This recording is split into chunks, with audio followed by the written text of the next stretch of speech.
হযরত ওমর রাদিয়াল্লাহু তাআলা আনহু আর আবু বকর রাদিয়াল্লাহু তাআলা আনহু হুজুর পাক সাল্লাল্লাহু আলাইহি সাল্লামের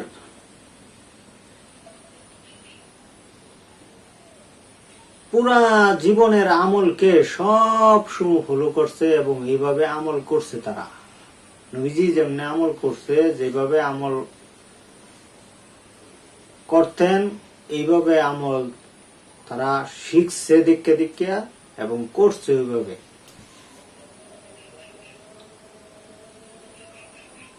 তো একদিন হুজুর পাক সাল্লাল্লাহু আলাইহি সাল্লাম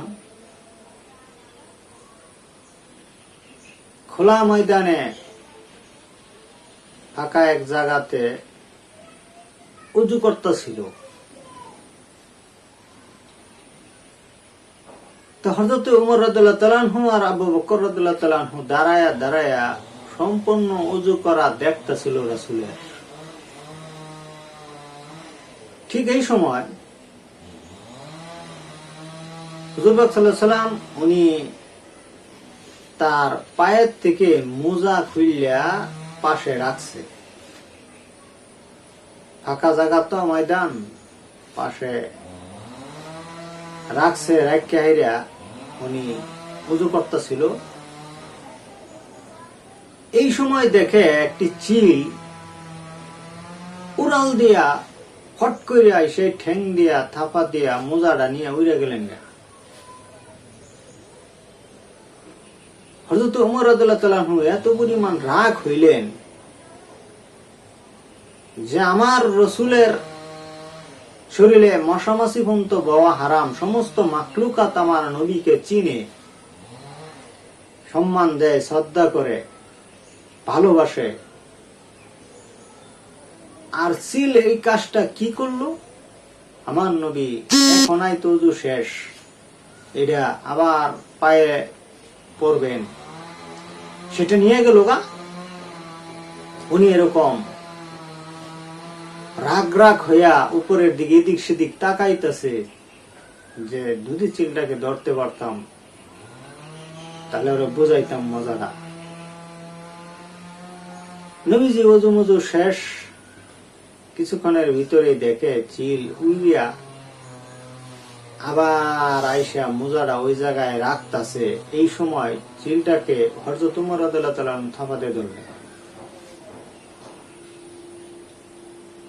ধৈর্য হাইরা এবার বলতেছেন, তোর কত বড় সাহস বেয়াদব চিল, আমার রাসূলের মোজা মুবারক তুই কেন নিয়ে গেছস? চিল বলতেছে, আল্লাহ তুমি আমার জবান খুলে দাও, আমি যেন উমরকে এই প্রশ্নের জবাব দিতে পারি। মানুষের মতন আল্লাহ সুবহানাহু ওয়া তাআলা আল্লাহ জাল্লা শানুহু চিলের জবান খুলে দিলেন। চিল বললেন যে ইয়া রাসূলুল্লাহ,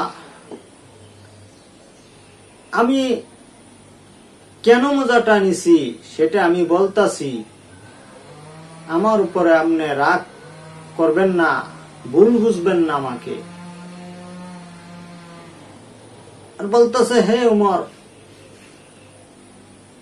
আপনি মোজা নিতে দেখছেন আর মোজা দিতে দেখছেন, কিন্তু এর ভিতরে কি হাকিকত আছে, কি রহস্য আছে সেটা আপনি দেখেন নাই, সেটা আপনি জানেন নাই।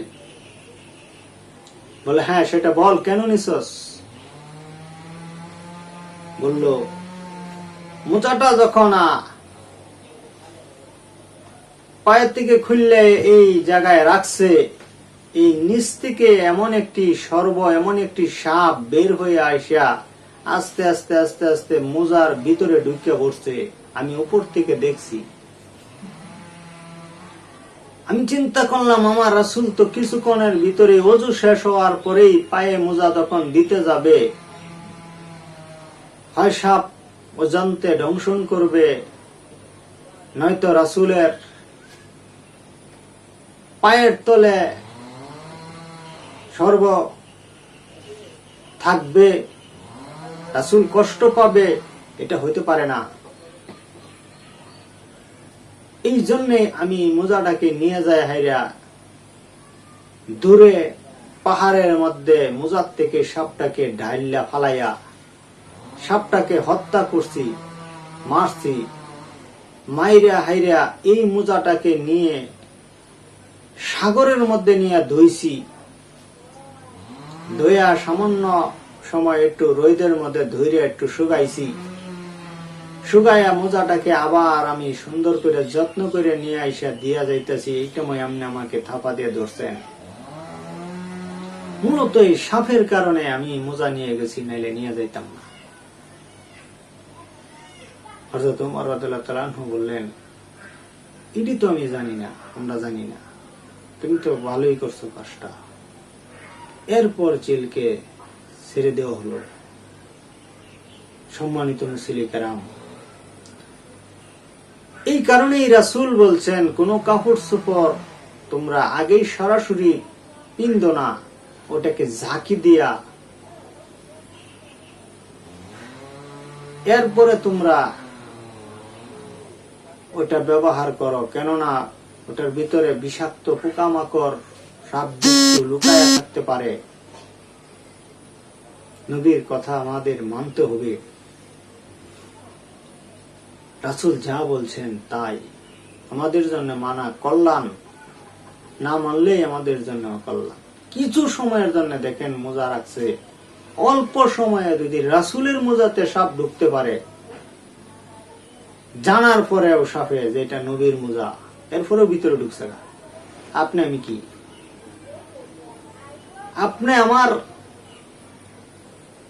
জামার ভিতরে বিষাক্ত পোকামাকড় থাকতেই পারে, জাকি দিলে এটা হয়তো লড়বে, নয়তো পড়ে যাবে, আমি বুঝতে পারবো তখন। এই জন্য এই আমলটা আপনারা করবেন। এই জন্য যে কথাগুলো আপনাদেরকে বললাম, আমার এই ভিডিও যদি আপনাদের ভালো লাগে, লাইক, কমেন্ট, শেয়ার, সাবস্ক্রাইব করবেন, বেশি বেশি ভিডিও দেখবেন।